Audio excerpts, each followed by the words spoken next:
እግዚአብሔር የተመሰገነ ይሁን። እንዴት ናችሁ? ሰላም ለእናንተ ይሁን። ክብር ለኢየሱስ ይሁን። እግዚአብሔር ይመስገን። እንግዲህ መንፈሳዊ ውጊያ የሚል በዶክተር መለሰ ወጉ የተጻፈ መጽሐፍ ባለፈው ትላንትና ጀምረናል። ጌታ እግዚአብሔር ይመስገን። ዛሬ ደግሞ ምዕራፍ 1 ሰይጣንን ማሸነፊያ አቋራጭ መንገድ የለም የሚለውን እናያለን። በዛ ውስጥ የምናየው እግዚአብሔር ቢረዳን አንደኛ ነጥብ ሰው ለድካሙ ምክንያት መስጠት ተፈጥሮ ነው የሚል ነው። ሰው ምን ለድካሙ ምክንያት መስጠት ተፈጥሮ ነው የሚል እናያለን።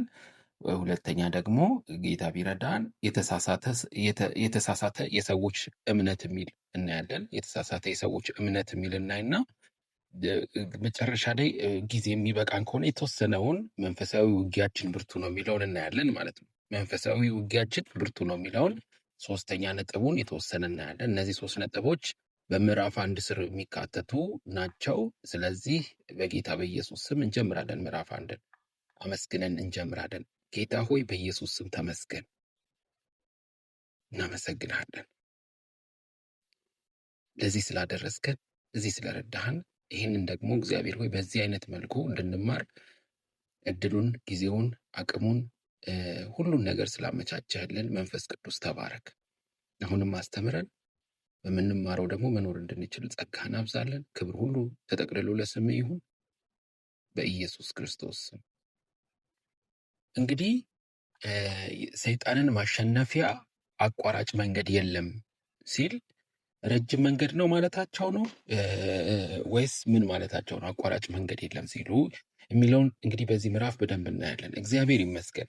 አንዳንድ ሰዎች ምናልባት እዚህ ጋር እየተከታተላችሁ ካለ ከዚህ በፊትም ድንገት ተከታትላችሁት የማታውቁት ከሆነ የእግዚአብሔርን ፍቃድ ማወቅና ማድረግ የሚል እዚሁ የጋሽ መለሰ ወጉን እዚሁ ዩቲዩብ ቻናል ላይ ከህብረት ቅዱሳን ጋር ይሄ አይ ቲንክ በአብዛኛው አረብ ሀገራትና ሳውዝ አፍሪካ ካሉ ወንድም እህቶች ጋር ያጠና ነው።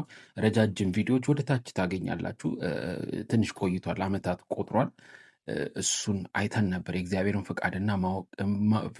ፍቃድ ማወቅና ማድረግ የሚለው ላይ ማለት ነው። አሁን ደግሞ እዚህ ይሄኛውን ክፍል እንቀጥላለን። እግዚአብሔር ይመስገን። ሰይጣንን ማሸነፊያ አቋራጭ መንገድ የለም በሚለው ውስጥ እግረ መንገዴን አንድ ነገር ላስታውሳችሁ፣ ሰብስክራይብ እና ላይክ ኮመንት ብታደረጉ ሌሎች ሰዎች ጋር እንደዚሁ እንዲደርስ ቀና ትብብር አደረጋችሁ ማለት ነው።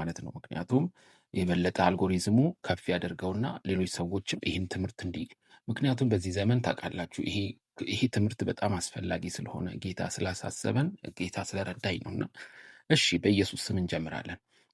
በህይወታችን በብዙ አይነት ትግልና ፈተና ውስጥ ወይ ደግሞ እኛም ባንሆን በህይወታቸው ብዙ አይነት ትግልና ፈተና ውስጥ የሚያልፉ አንዳንድ ሰዎች በየጊዜው ያጋጥሙናል።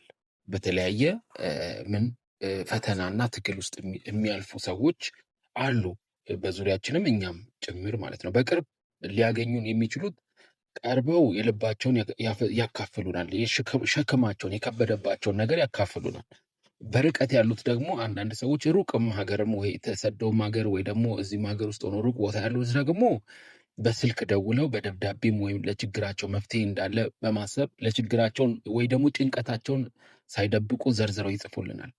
አብዛኞቹ ቅድስና የጠማቸው ማለት በጣም መቀደስ የፈለጉ ቅዱስ ለመሆን ወይ ደግሞ የእግዚአብሔርን ክንድ በህይወታቸው ሲሰራ ለማየት የሚጓጉ የእግዚአብሔር ክብር ማለት ነው በህይወታቸው ሲገለጥ ለማየት የሚጓጉ ወይ ደግሞ በእግዚአብሔር ፈቃድና እቅድ ውስጥ ብቻ የህይወታቸው እንዲመራ የሚወዱ በቃ የእግዚአብሔር ፍቃድ ነው ወይ ይህን ነገር የማደርገው እያሉ በጣም ተጨንቀው ማለት ተጨንቀው እንኳን ባይሆን በጣም በቃ አሳስቧቸው ያ ነገር ወይ ደግሞ አሸናፊ የክርስቲያን ህይወት ለመኖር ከፍተኛ ጥማት ያላቸው እውነተኛና የተለወጠ ክርስቲያን ሊሆኑ ይችላሉ ማለት ነው። ይሁን እንጂ በህይወታቸው ውስጥ ከፍተኛ ትርምስ፣ ሙግት፣ በእርግጥ እንደዚህ አይነት ነገር እንኳን ብዙ ጊዜ በአሁኑ ዘመን ሰው አያስጨንቀውም። እኔ አሁን እሳቸውም ያስቀመጧቸው ነገሮች በጣም ሃይፖቴቲካል ይህ ሊሆንብኝ ይችላል። ምክንያቱም እሳቸው እንግዲህ የሚገጥማቸው ሰዎች እሳቸው ፊት የሚቀርቡት እንደዚህ ሊሆኑ ይችላሉ እንጂ አስባችሁ ከሆነ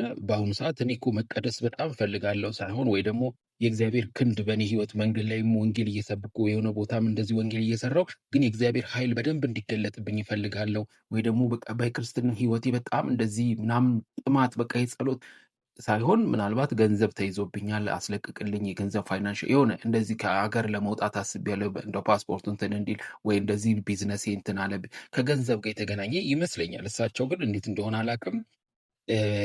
እንደዚህም አይነት ሊሆኑ ይችላሉ ያሉበት አውድ ቀጥሎ ነው የምንረዳቸው። እንደው መንፈሳዊ ነገር እንኳን የተጠሙ እንኳን ቢሆን ነው እያሉ ያሉት እሳቸው። በህይወታቸው ውስጥ ከፍተኛ ትርምስ፣ ሙግት፣ ጦርነት፣ ልዩ ልዩ ጥያቄዎች ያለማቋረጥ እየፈለቁ የሚመነጩ አሉ። የፈለገ ክርስትና እንኳን በጣም ጥሩ ህይወት ሆኖ ለመቀደስ በጣም እየፈለጉ እንኳን በህይወታቸው ትርምስ የገጠማቸዋል ነው እሳቸው ሊሉ የፈለጉት እና ጭንቀት፣ ድብርት፣ ትግል ሊደርስባቸው የቻለው መንፈሳዊ ህይወታቸው ቀዝቅዞ ወይንም ከሌሎች ክርስቲያኖች ያነሰ ህይወት በመኖራቸው እንዳልሆነ ነው የሚናገሩት እሳቸው። እነዚህ አይነት ሰዎች ከክርስትና ህይወታቸው ከሌሎች ሰዎች ቀንሶ አይደለም ይሄ ነገር ከባድ የሆነ ህይወት ውስጥ እያለፉ ፈተና ውስጥ እያለፉ ያሉት የእግዚአብሔር ቃል እንደ ውሃ የሚጠማቸው የክርስቲያኖች ህብረት የሚናፍቃቸው ጉልበታቸው በጸሎት ምክንያት ምልክት ያወጡ ብርቱ የጸሎት አርበኞች ሊሆኑ ይችላሉ። እንደዚህ አይነት የተለያየ አይነት ፈተና ውስጥ የሚያልፉ ሰዎች በጣም የጸሎት ሰው ሊሆኑ ይችላሉ። በቃ ክርስቲያን ህብረት ጋር በጣም በህብረት ውስጥ ህብረትን የሚሸሹ አይደሉም። ጭራሽ ቸርች የሚቀሩ ምናምን ሳይሆን ጭራሽ ቸርች የሚሄዱ በጸሎት በጣም የሚተጉ ሊሆኑ ይችላሉ። እንደዚህ ከባድ የሆነ ፈተና የሚገጥማቸው ያለው ሰዎች ይሁን እንጂ በህይወታቸው ከፍተኛ ውጊያ ውስጥ ያሉ ከፍተኛ ውጊያ ማለት ነው የማያቋርጥ ጦርነት ያለባቸው በመሆናቸው የሌላውን ሰው እርዳታ እንዲፈልጉ አድርጓቸዋል። ሌላ ሰው እንዲረዳ የሆነ የሚያግዛቸው ሰው ሊፈልጉ ይችላሉ ማለት ነው። እንዲህ አይነት ህይወትም እየኖሩ ማለት ነው። ህይወቴን እንደ እግዚአብሔር ቃልና እንደ ፈቃዱ ለመምራት ከፍተኛ ጥንቃቄ አደርጋለሁ፣ ግን አሸናፊ መሆን አቃተኝ።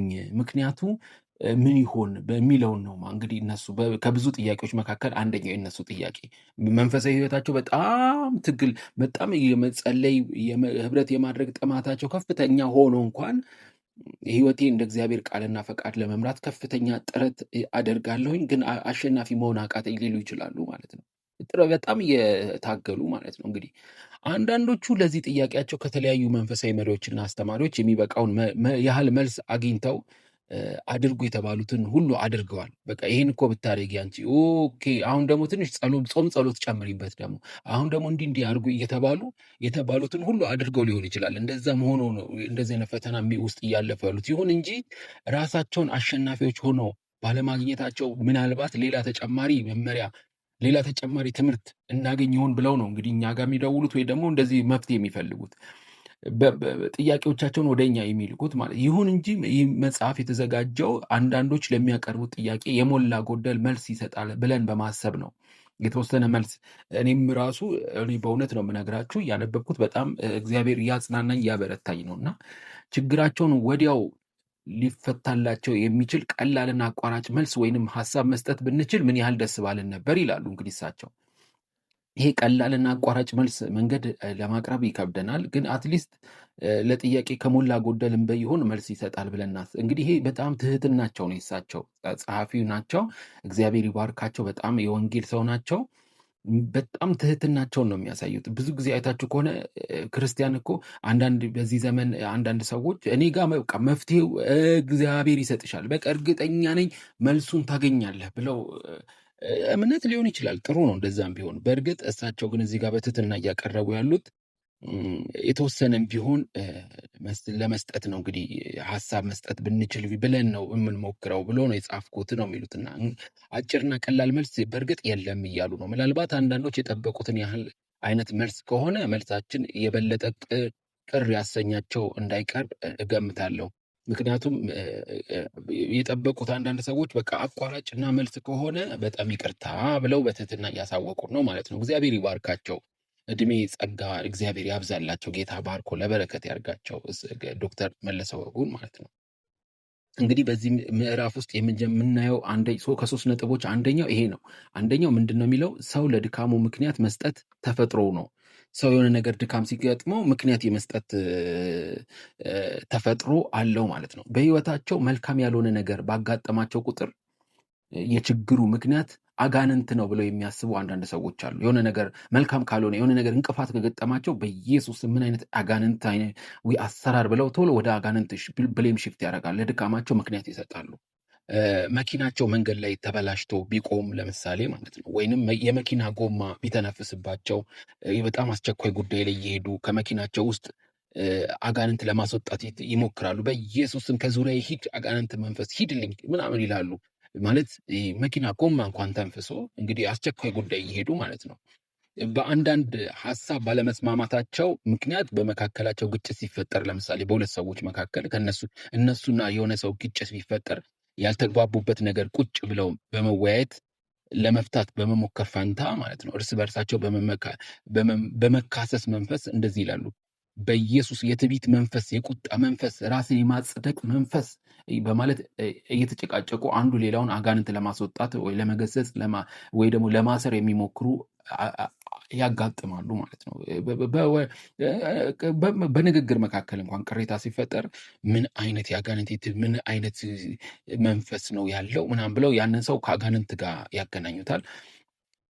ደግሞ በስሜት ሲከፉ ሚዛን እንዲኖራቸው የሚከራከራቸውን ወይንም አስተያየት የሚሰጣቸውን ሰው ደግሞ ልክ በስሜት በጣም ከፍተኛ ቦታ ላይ ሲደርሱ ሚዛን እንዲኖራቸው እባካችሁ ሚዛናዊ ሁኑ፣ በጣም ስሜታዊ አትሁኑ የሚላቸውን ደግሞ እርኩስ መንፈስ በቀጥታ ዓይኑን አውጥቶ ሲመለከተኝ በውስጤ ያለው መንፈስ ቅዱሱ ተረበሸና አንተ የትችት አጋንንት በጌታ በኢየሱስ ስም ውጣ፣ አሰርኩ ብዬ በመገሰጽ ከዚያ ሰው በኩል ከሚዋጋኝ አጋንንት ጌታ በደሙ እንዲሸፍነኝ በውስጤ ጸለይኩኝ የሚሉ ሰዎችም ሊያጋጥሙን ይችላሉ ማለት ነው። እንግዲህ በጣም ሊያመናፈሱት ይችላሉ እያንዳንዱን ሰው የሚሰጣቸውን ነገር። እንግዲህ ሌላኛዎቹ ደግሞ የባህሪ ችግር ኖሮባቸው ወይንም ሌላ ምክንያት ከሰው ጋር ተስማምተው የመኖር የማይሆንላቸው አንዳንድ ሰዎች ደግሞ በራሳቸው ሕይወት ያለውን ችግር መርምረው ለማስተካከል በመጣር ፋንታ ራሳቸው ጋር ያለውን ችግር ከማየት ፋንታ ከሌላ ሰው ሕይወት አጋንንት ለማስወጣት የሚታገሉ ያንን ሰው ጠምዝዘው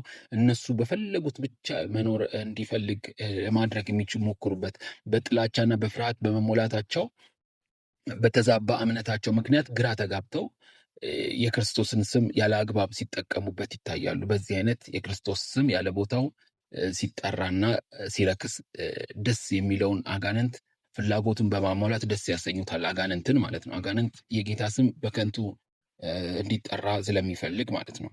እንግዲህ ሰይጣን በተፈጥሮ ተወዳዳሪ የሌለው ልዩ ኃይልና ስልጣን እንዳለውና ያለምንም ገደብ የፈቀደውን መስራት እንደሚችል አድርገው የሚያምኑ አሉ ማለት ነው። ምንድነው? ሰይጣን በተፈጥሮ ምንም አይነት ተወዳዳሪ የሌለው በቃ ሀያል በቃ አንድ ሰው ቢዝነስ ተሰራ ሲባል በቃ እንትን እኮ ቢዝነስ ተሳካል፣ ኧረ እባክሽ ምን አድርጎ እንትን አገ እኮ ሄዶ አሰርቶ ነው ይባላል። በቃ ሰይጣን ሀያል ስልጣን ያለው በቃ በገንዘብ የሚባርክ ገደብ ይሄ ያለምንም ገደብ የፈቀደውን መስራት እንደሚችል አድርገው የሚያምኑ አሉ። ስለሆነም በህይወታቸው በአንዳንድ አቅጣጫ ስተው ከመስመር ሲወጡ ይህን ያስደረገኝ ሰይጣን ነው በማለት ምክንያት ይሰጣሉ። ማክለት እኔ እኮ ወድጄ አይደለም ሰይጣን ነው ይህን እንዳድርግ ያደረገኝ ይላሉ ማለት ነው። ይህን እኔም እምነታቸው እውነትነት በሌለው መሰረት ላይ የመሰረቱ መሆናቸውን የምናይበት ሁኔታ አለ ማለት ነው። ያሳየናል። ይሄ እምነታቸው እውነትነት በሌለው መሰረቱ የጸና እንዳልሆነ ማለት ነው። ውስጣቸው በጠብ ጫሪነት ወይ ደግሞ በጥርጣሬን ወይ በፍርሃት የተሞላ በመሆኑ በሄዱበት ስፍራ ሁሉ ከሰው ጋር ምንድነው በሰላም ለመኖር አይሆንላቸውም። እንዲህ አይነት ሰዎች ከሰው ጋር በሰላም መሆን አይችሉም። የግል ህይወታቸውን በመመርመር ፋንታ የራሳቸውን ህይወት ከማየት ፋንታ የችግራቸው ሁሉ ምክንያት ሌሎች ሰዎች ስለሚመስላቸው በየጊዜው ቤተክርስቲያን ይለዋውጣሉ፣ ይቀያይራሉ ማለት ነው። ቤተክርስቲያን ይቀያይራሉ። ባይቀያይሩ እንኳን እያፈራረቁ እየቀሩ የሆነ ሰዓት ደግሞ እየሄዱ በቃ እንትናቸው ያን ያህል አይደለም፣ መጨበጥ አይፈልጉም። ቤተክርስቲያን መሪዎችም ቀረብ ሲሏቸው ትንሽ የመሸሽ እንዲህ አይነት ነገር የግል ህይወታቸው እንዲመረመር ስለማይፈልጉ ማለት ነው። ምክንያቱም ችግራቸው የራሳቸው እንዲሆን ስለማይፈልጉ ምን እባክህ ቤተክርስቲያን እኮ እንዲህ ነች፣ ወይ ደግሞ እንደ እባክህ ፓስተሮቹ በቃ ብሌሙን ሽፍት ሁሉ ነገሩን በቃ ሁሉን በቃ አጋንንት ተቆጣጥሮ እነሱ ግን ከአጋንንት ነፃ እንደሆኑ ራሳቸውን አስበው ማለት እንደዚህ ነው የሚያዩት። እንዲሁም በሄዱበት ስፍራ ሁሉ አንዳንድ ከመስመር የወጣ ስሜታቸውን ብቻ ሲቀሰቅስ በሚችል እንግዳ ትምህርትና ልምምድ በቀላሉ ይሳባሉ። እንዲህ አይነት ሰዎች አሁን ቤተክርስቲያን በቃ የሆነ ሰዓት የሚስባቸው ምን አይነት ትምህርት ነው? በቃ ስሜታቸውን ብቻ የሚቀሰቅስላቸው እነሱን ብቻ የሚያስደስት ከመስመር መውጣታቸውን የሚገልጽላቸውን ሳይሆን በቃ እንትናቸውን ነው። በመንፈሳዊ አቋም ከነሱ ይህን ያህል ያልተሻለ ራሱን አገልጋይ ብሎ የሚጠራ በህይወታቸው ያለባቸውን አንዳንድ ችግር ይኸውም መራራነታቸውን፣ ራስ ወዳድነታቸውን እንዲሁም የበታችነት ስሜታቸውን ሲያይ እነዚህ ሁሉ ያመጣባቸው መንፈሳዊ ይሄ እርኩስ መንፈስ ነው ብለው ስለሚያምኑ ያንን መንፈስ ከውስጣቸው ለማስወጣት ሲታገል እናያለን ማለት ነው። አንድ አገልጋይ ይመጣና ማለት ነው እዚህ ጋር ለማለት የፈለጉት እሳቸው በመንፈሳዊ አቋሙ ያን ያህል ያበረታ አንድ አገልጋይ ይነሳና በህይወታቸው ያለባቸውን ይሄ ችግር በቃ አንቺ አልሆን ብለውሻል። እንደዚህ አይነት ሰዎች ራሱ ሲመጡ እንዲህ አይነት ሰዎች እንዲገጥሙሻል እንዲህ እያለ ሰዎችን ችግሮችን ሁሉ ወደ ሰዎች ያደረጉና እነሱን በቃ እንደ ጻድቃን ቅዱሳን ምንም ስህተት እንደሌለባቸው አድርገው ያለባቸውን የራስ ወዳድነት መራራነታቸውን እንዲሁም የበታችነት ስሜታቸውን እንዲያስተካክሉ ከመናገር ይልቅ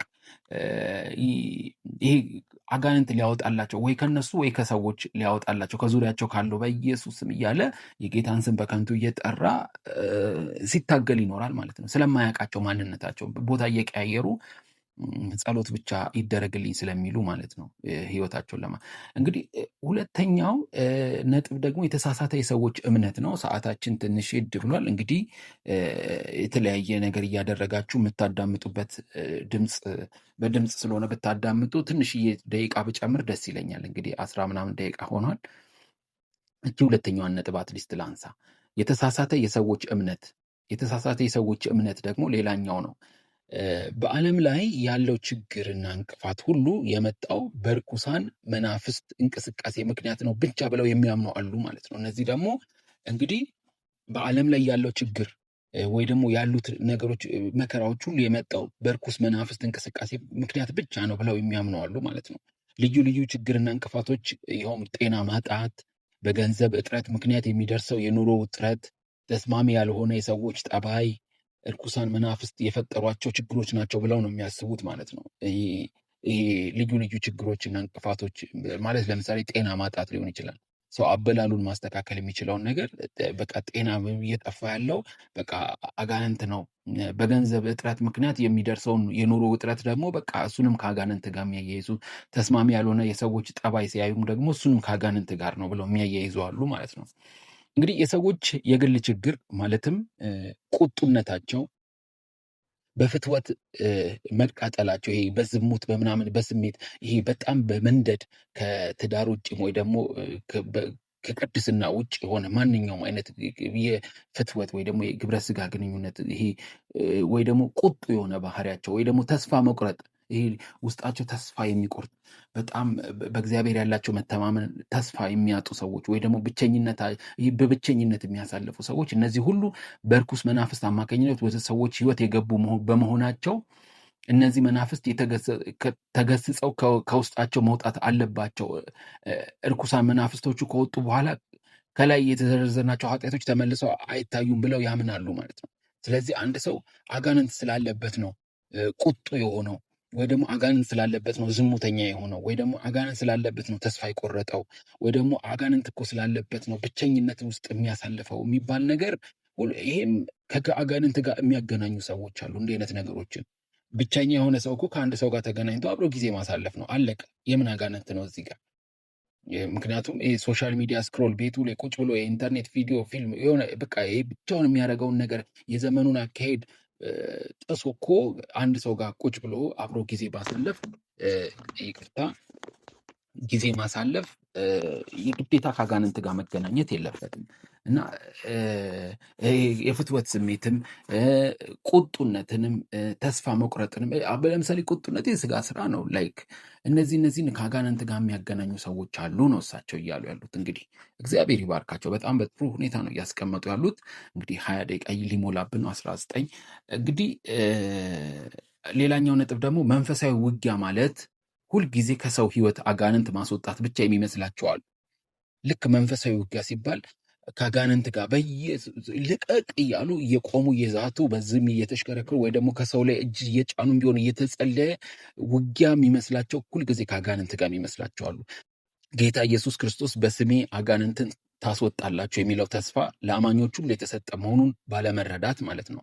ይህ እንግዲህ ጌታ ኢየሱስ ያለው በስሜ አጋንንትን ታስወጣላችሁ የሚለው ለአማኞች ሁሉ ሆኖ ሳለ አጋንንትን ለማስወጣት ልዩ ልዩ ችሎታ ወይም ተሰጥኦ የተሰጠው ለእኛ ብቻ ነው በሚል የሚያምኑም አሉ። ወይ ደግሞ እንትና እኮ አጋንንት ያስወጣል ብለው የሆነ ሰው ብቻ መርጠው የሆነ ሰው ጋር የሚሄዱ ሰዎች አሉ ማለት ነው። ግን ይሄ ክርስቶስ ኢየሱስ ለእነንትና ለአገልጋዮች ብቻ የሰጠውት ነው አላለም። ለሰዎች ለክርስቲያን በክርስቶስ ላመኑት ሁሉ ነው በስሜ አጋንንትን ታወጣላችሁ የሚለው እንጂ ለየሆኑ ግለሰቦች ብቻ የተሰጠ አይደለም። የሆነ እንትን ቤተክርስቲያን ከፍቶ በቴሌቪዥን እንዲህ ስላስተዋወቅና ራሱን ስላደረገ አይደለም። የክርስትና ህይወት ምን እንደሆነና በውስጡ ያለውን ትግል በደንብ ያልተረዱ ምንድን ነው ያልኩትኝ? ልድገመው። የክርስትና ህይወት ምን እንደሆነ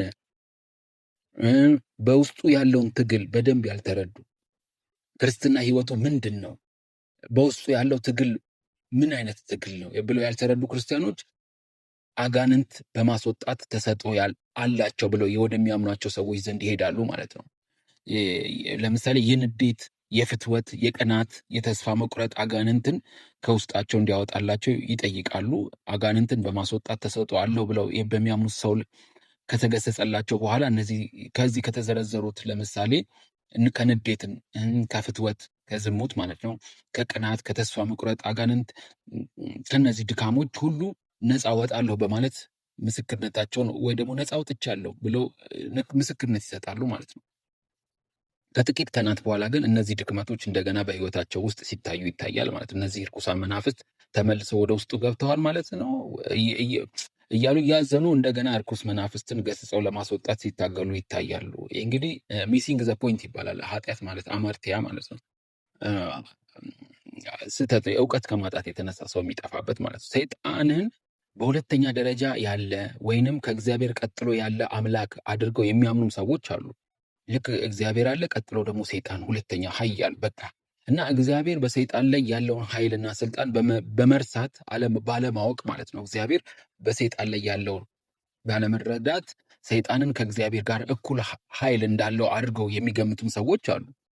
በዚህ አይነት እግዚአብሔር ሰይጣንን ለራሱ ክብር ወይንም ለዓላማው እንደሚጠቀምበት የተረዱ አይመስሉም ማለት ነው። እግዚአብሔር እኮ በእርግጥ ሰይጣንን በጣም ይገርማል።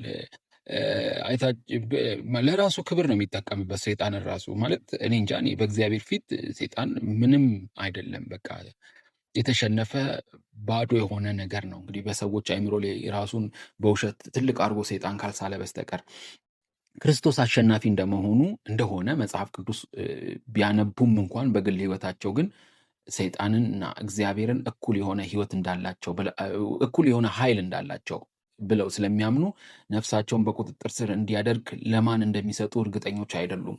በቃ እኔ እኮ ወይ በሰይጣን ብገዛ ሀብታም እሆናለሁ የሚሉ አሉ። በጣም ሰይጣን ሀብታም ያደርጋል የሚል ውሸት ስለሚነዛ ማለት ነው።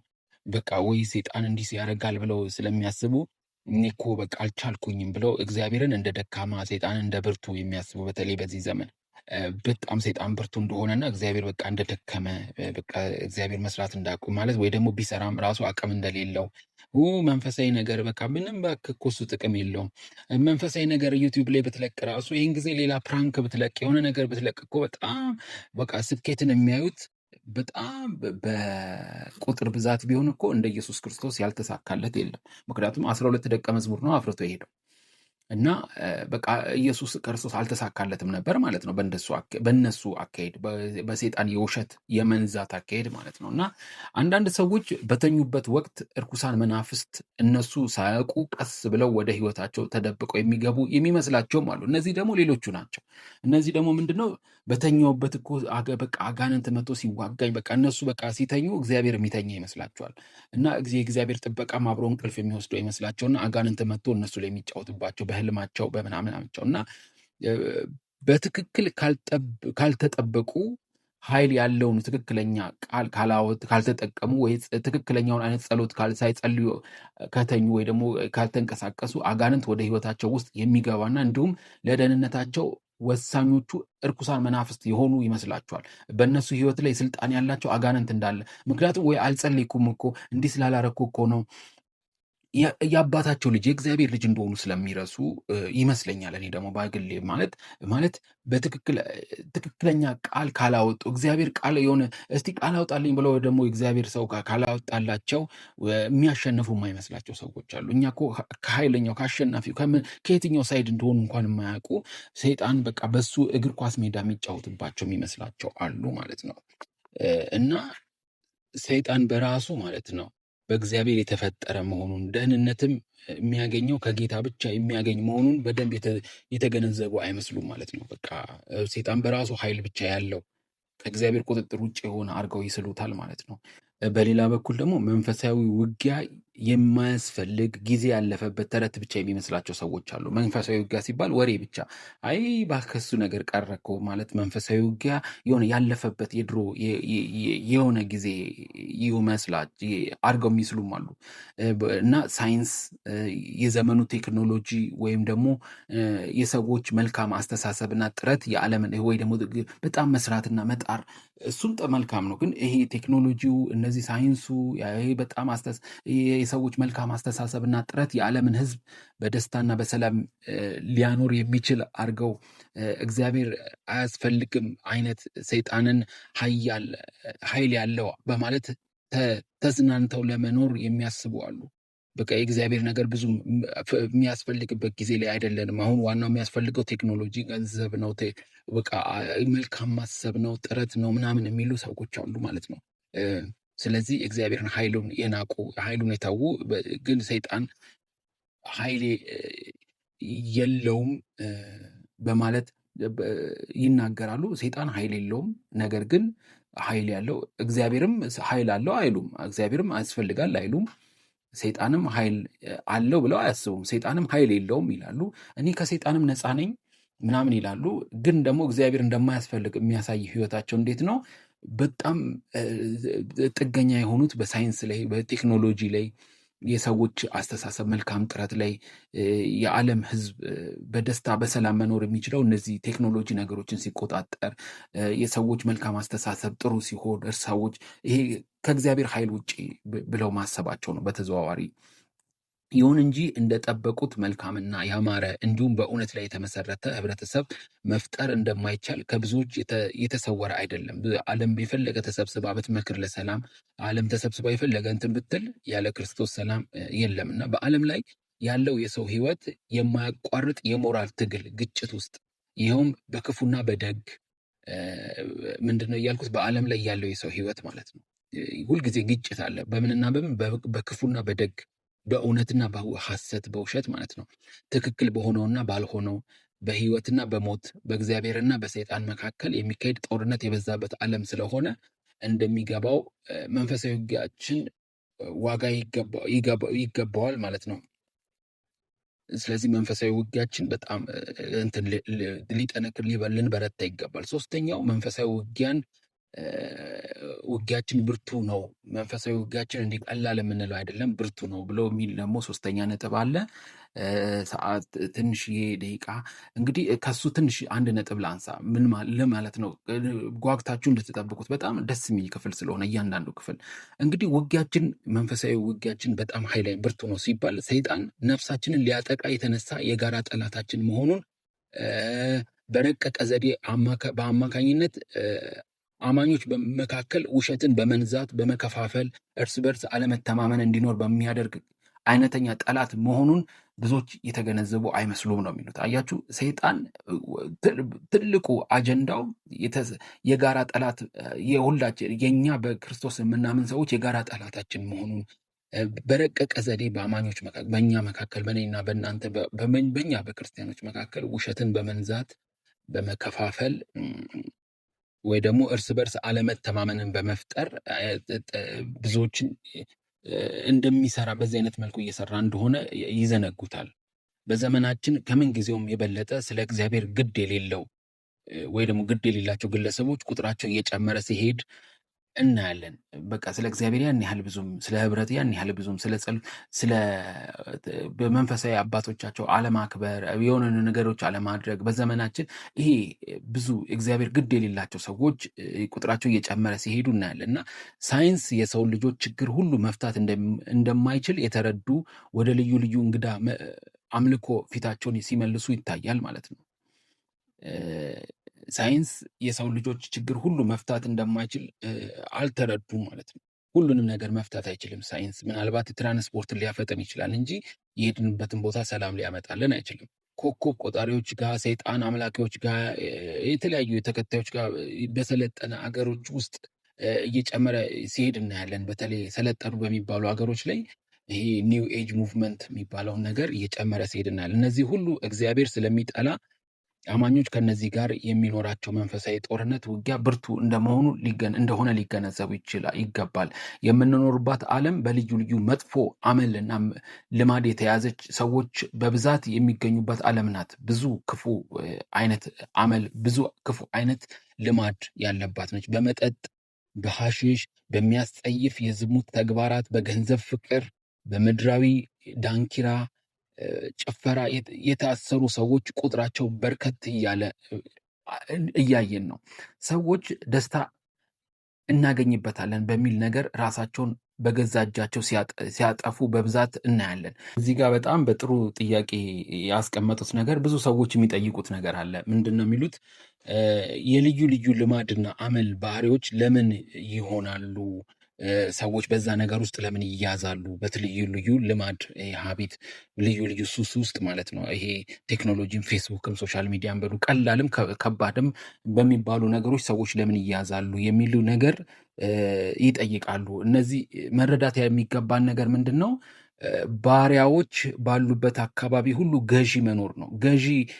እነዚህ ሰዎች ባሪያ የሆኑበት ነገር የሚገዛቸው ነገር ስላለ ነው። ገዢያቸው ስለሆነ ነው። ስለገዛቸው፣ ስለተቆጣጠራቸው ነው። ስለዚህ ባሪያዎች እንዳይሆኑ ደግሞ ተገዢ ሊያደርጉ የሚፈልጉትን ነገሮች ጋር የማቋረጥ መንፈሳዊ ጦርነት ገጥመን አሸናፊዎች መሆን አለብን። ምክንያቱም ይሄ መንፈሳዊ ጦርነት፣ ሁሉም በዙሪያችን ያሉት ነገሮች ብዙ ጦርነት አለብን። እንደ ቀላል ነገር ልናያ አይገባም። ያንን ደግሞ በባርነት ውስጥ ከምንቀጥል ይልቅ፣ ገዢው እየገዛ ከሚቀጥል ይልቅ ራሳ ነፃ ለማውጣት በጣም መታገል አለብን። ጌታ ይባርካችሁ። ሰላማችሁ ይብዛ። ተባረኩልኝ።